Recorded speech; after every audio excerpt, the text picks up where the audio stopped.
Lalu bagaimana peran Indonesia mendorong perdamaian di Gaza dan pasukan seperti apa yang siap dikirim oleh Presiden Prabowo Subianto? Seberapa besar ganjalan Israel soal pasukan perdamaian ini mempengaruhi pengiriman pasukan perdamaian? Kita bahas bersama pakar hubungan internasional Universitas Pajajaran, Pak Teguh Reza Syah. Pak Teguh, selamat petang. Selamat petang, salam dari Indonesia. Baik. Salam dari Jakarta Selatan. Pak Teguh, kita tahu bahwa Presiden Prabowo Subianto mengaku siap untuk menempatkan pasukan Indonesia untuk bergabung dalam pasukan stabilitas internasional di Gaza. Mungkinkah hal ini terrealisasi dan berjalan mulus? Saat ini kita masih menunggu keputusan dari Dewan Keamanan PBB ya. Tapi kita perhatikan Israel bergerak pada level prinsip.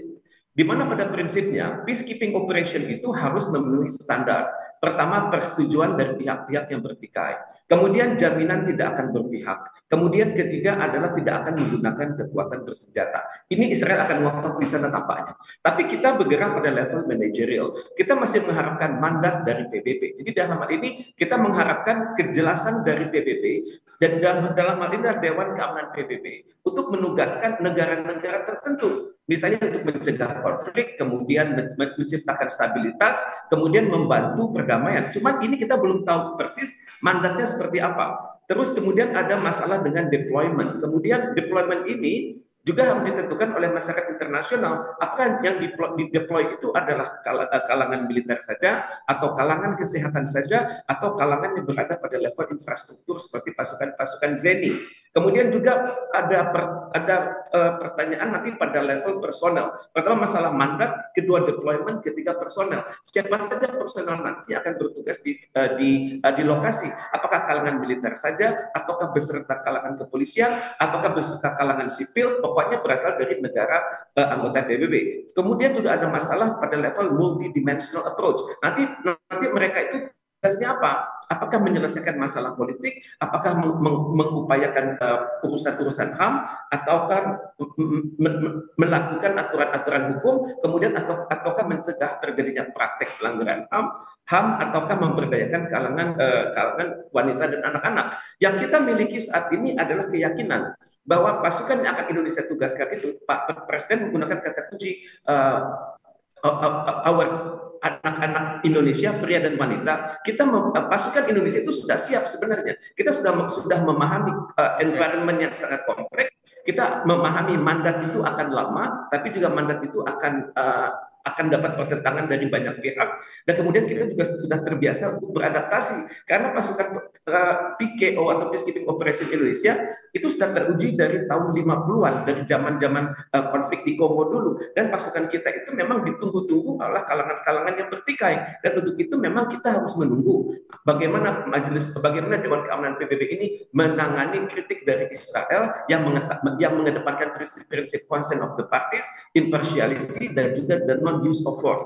Jadi sampai hal ini beres, maka bagaimanapun juga kita harus bergerak sesuai mandat konstitusi, jadi mempersiapkan 20.000 anak-anak kita. Baik, ya, tapi yang menarik juga Pak Reza bahwa Israel sebelumnya mengatakan bahwa kendali keamanan pasukan di sana ada di tangan Israel. Apakah kemudian pengaruh Israel ini juga akan menerima atau bahkan mungkin menolak niat baik dari Presiden Prabowo Subianto?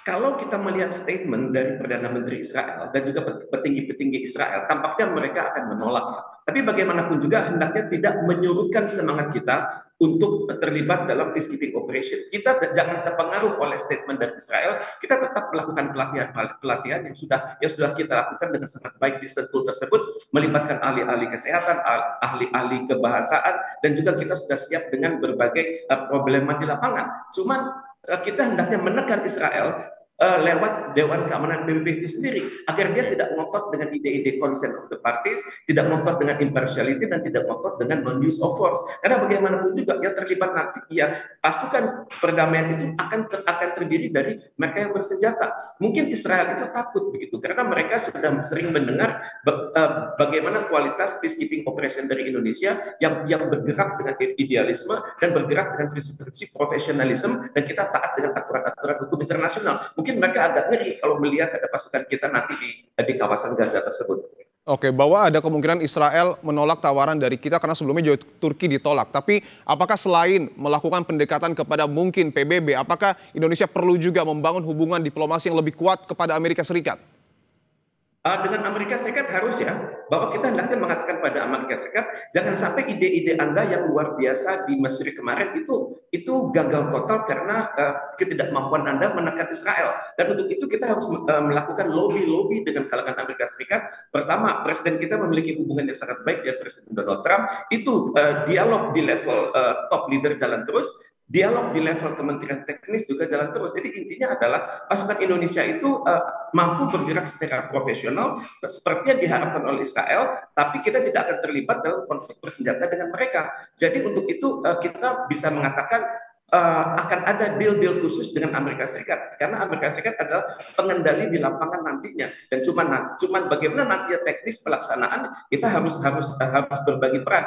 Ada titik-titik di mana Amerika Serikat memimpin, tapi ada titik-titik di mana Indonesia memimpin, dan itu untuk itu negosiasi masih terbuka luas. Kalau Donald Trump bisa disentuh hatinya, jangan sampai ide-ide dia yang luar biasa di Mesir kemarin itu gagal total karena perilaku Israel, maka sekaranglah saatnya Amerika Serikat untuk mengedepankan idealisme yang kepada dunia dengan mengatakan saya adalah bagian dari penyelesaian, saya bukanlah bagian dari masalah dari konflik di Palestina tersebut. Oke, baik. Terlepas dari izin untuk kemudian menempatkan pasukan kita di sana, Pak Reza, apakah secara logistik dan kemampuan TNI kita siap untuk kemudian bertugas di sana?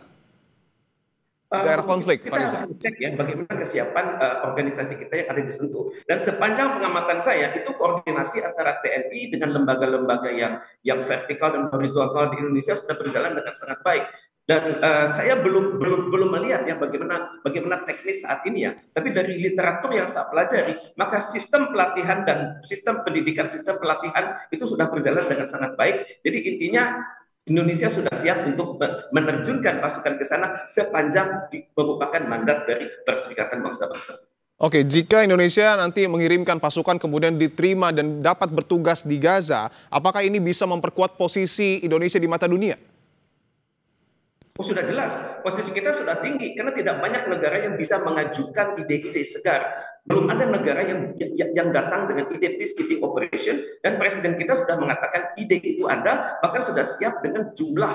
Dan ini yang ide fantastis ini yang tidak bisa oleh negara-negara lain, karena kita memiliki pengalaman di berbagai kawasan dunia menerjunkan peacekeeping operation Indonesia yang bekerja secara hukum internasional, taat pada aturan-aturan lokal, dan juga dicintai oleh masyarakat di mana mereka berada. Maka ini adalah salah satu soft power Indonesia yang tidak dimiliki oleh negara lain.